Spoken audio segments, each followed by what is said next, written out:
The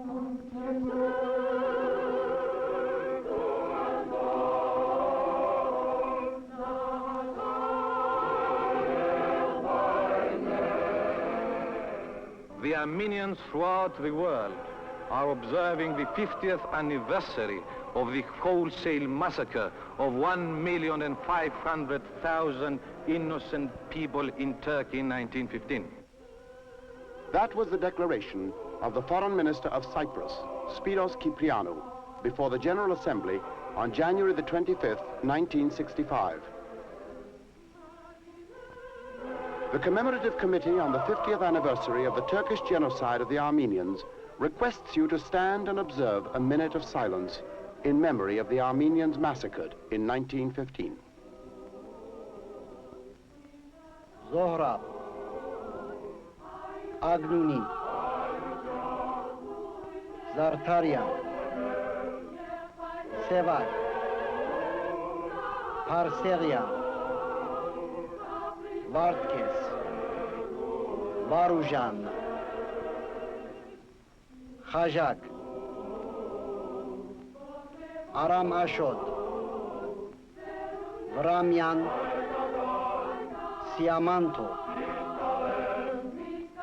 We bring you an official message from Professor Setrak Minas, National Chairman of the Commemorative Committee on the 50th anniversary of the Turkish genocide of the Armenians. The Armenians the world over this year are observing the 50th memorial of the Turkish genocide of the Armenian people.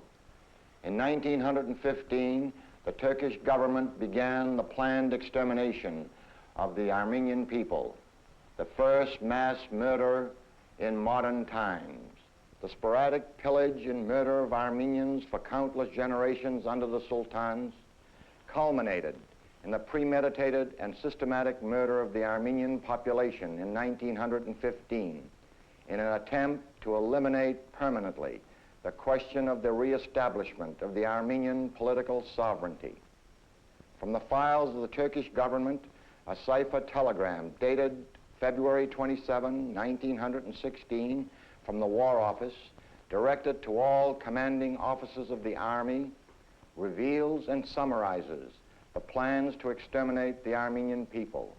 I quote from that order: "In view of the present circumstances, the imperial government has issued an order for the extermination of the whole Armenian race. The following operations are to be made with regard to them. 1. All the Armenians in the country who are Ottoman subjects from 5 years of age upwards are to be taken out of the towns and slaughtered. 2. All the Armenians serving in the imperial armies are to be separated from their divisions without making any disturbance. They are to be taken into solitary places away from the public eye and shot." This order is signed, quote, "Representative of the High Command and Minister of War, Enver," unquote. In pursuance of the orders of the Turkish government, 1.5 million Armenian victims were added to the hundreds of thousands murdered during the 19th century. In addition, 1.5 million Armenians were deported under incredibly inhuman conditions, finally finding refuge in the friendly countries of the Near East and Europe. We must add to this Turkish program of genocide approximately $45 billion of Armenian property destroyed or confiscated. This, then, is the indictment returned by documented history against the Turkish government of 1915 and its successors. April 24th has been designated as Memorial Day. Each year, all Armenians observe the anniversary of the Turkish crime that shocked the sensibilities of the civilized world. Why do the Armenians continue to observe this Memorial Day? There is hardly an Armenian family today that did not lose one or more of its members in this Turkish act of genocide. A day of mourning, yes, but also a day of reminding the world that mass murder is basically a crime against civilization. The unpunished Turkish crime of genocide led to the act of genocide in World War II, The trials at Nuremberg did not for the first time establish genocide as a crime, but were rather a belated formal enforcement of a law that from time immemorial originated in the divine conscience of man.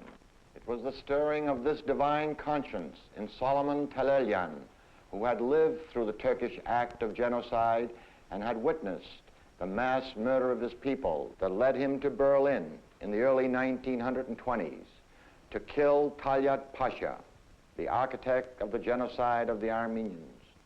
The absence of an international instrumentality at that time to punish those guilty of genocide was what compelled Telelyan to perform this act of punishment.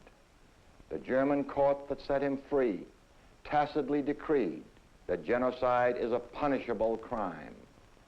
Professor Raphael Lemkin, a Polish lawyer, inspired by Telelyan's righteous act, coined the word genocide.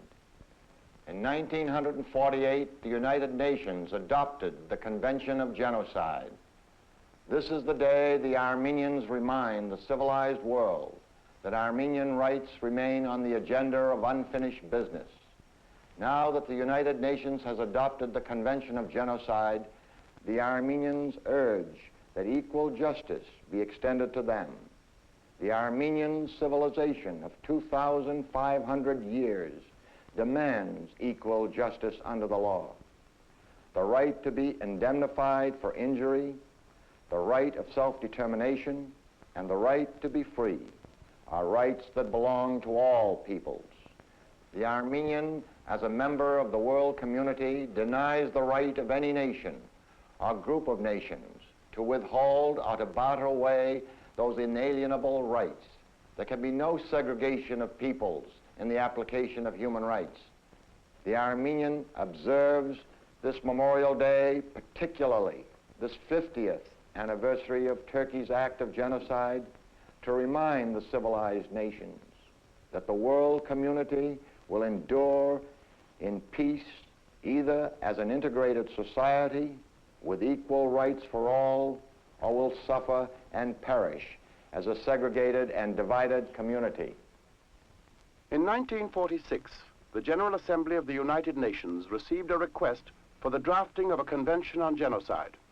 A resolution was adopted, and here we bring the announcement from Paul-Henri Spaak of Belgium, President of the General Assembly.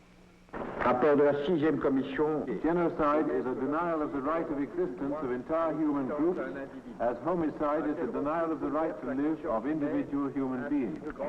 La résolution comme adoptée à l'unanimité. Then the resolution is adopted unanimously. On December the 9th, 1948, the General Assembly approved the Convention of Genocide. And here is Mr. Evatt of Australia, the President for that year, making the formal announcement. The General Assembly approves the annexed Convention on the prevention and punishment of the crime of genocide. The Convention is adopted by this Assembly by unanimous vote.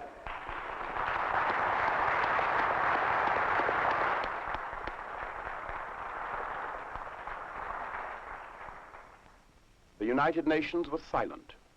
Not a word was said about the Turkish genocide of the Armenians until 1961, when the representative of Ceylon, Mr. Pereira, said, In point of fact, Mr. Chairman, the Sharpeville incidents of March 1960 could be compared to the Armenian massacres in Turkey in the 19th century. The Turkish delegate denied that they were responsible. Again, silence. On the 18th of February 1964, the Turkish delegate Turgut Menemenjoğlu said the following in the Security Council. Mr. President, these brutal acts, this savagery must stop. It must stop now. These horrible deeds must be investigated. The guilty must be punished. The civilized world cannot allow itself to be dragged back into the Middle Ages by a handful of mad fanatics. The crime of genocide can never be excused. Premeditated massacres can never be condoned. These atrocities must come to an immediate and unconditional end. These words could have been spoken by any Armenian after 1915. But the Turk said it in 1964. January the 25th, 26th, and 27th will remain outstanding days in the 50th anniversary. During the General Assembly debates at the United Nations, the Foreign Minister of Cyprus announced from the rostrum that Armenians are observing the 50th anniversary of the wholesale massacre of 1.5 million Armenians in Turkey in 1915. January the 25th, 1965. Alex Quaison-Saki, the President of the 19th session of the General Assembly. The 1320th plenary meeting of the General Assembly is called to order.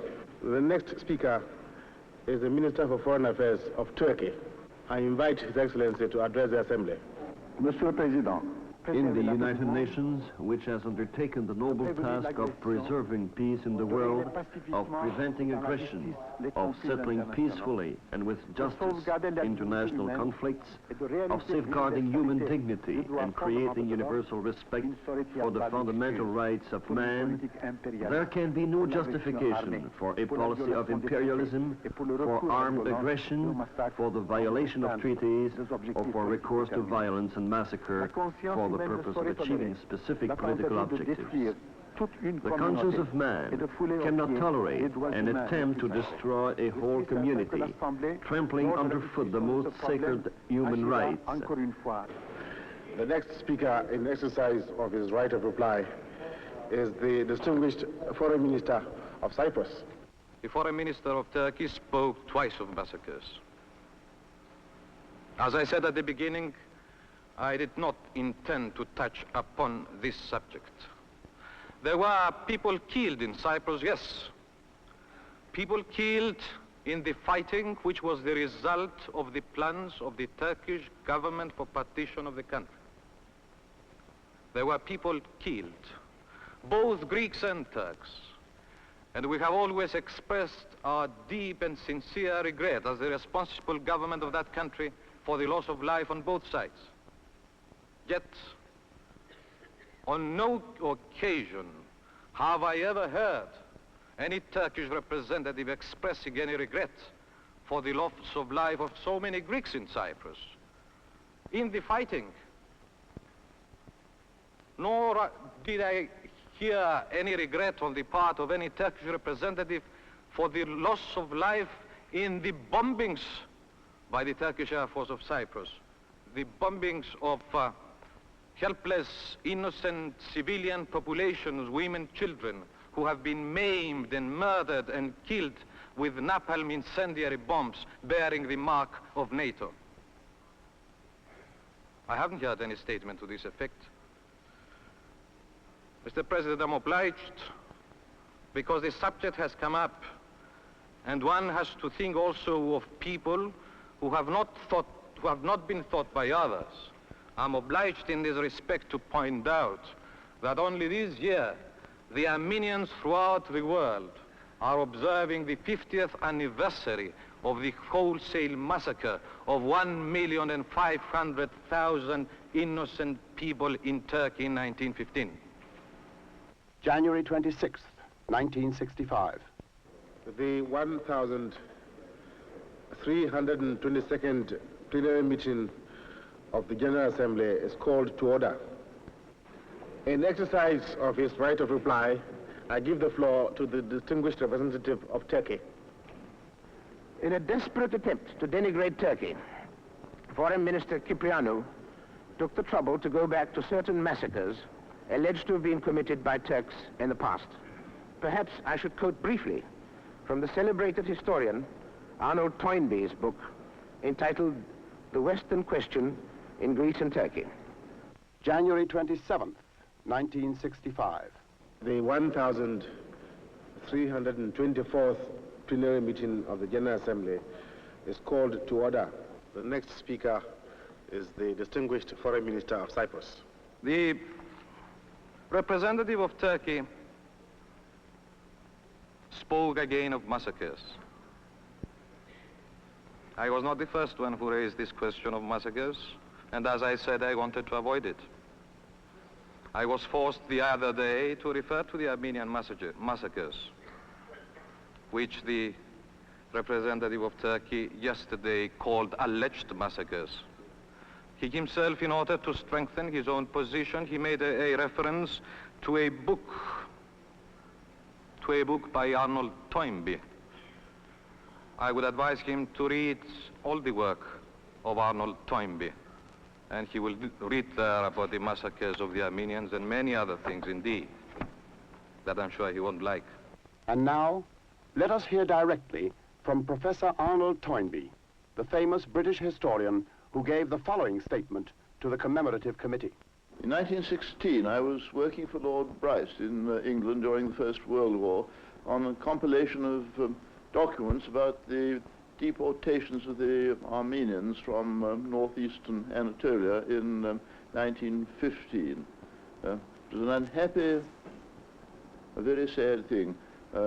Hundreds of thousands of people were deported under conditions of great misery, and tens of thousands died on their way. The important thing for the human race as a whole is that we should all of us admit what we have done, be sorry for it, to resolve not to do it again, and recognize that human nature is liable to commit these atrocities, and therefore be on constant guard with ourselves that we shall not do or do again what we or our ancestors have done in the past. The Armenian people have a wonderful vitality, like the Jews again. Attempt to exterminate them did not succeed. The Armenians are important people all over the world today, in spite of this attempt to exterminate them. As Professor Arnold Toynbee said, the Turkish attempt to exterminate the Armenians failed. The Armenians still live. On this 50th memorial of the Turkish act of genocide, the Armenian would remind the world that there can be no segregation of peoples in the application of human rights, that the world community will endure in peace as an integrated society with equal rights for all, or will suffer and perish as a segregated community.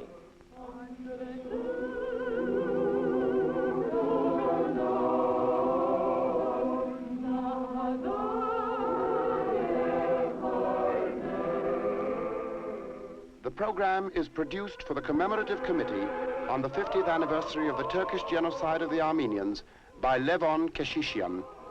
Music is by Gomidas Choral Society of Boston under the direction of Ruben Gregorian.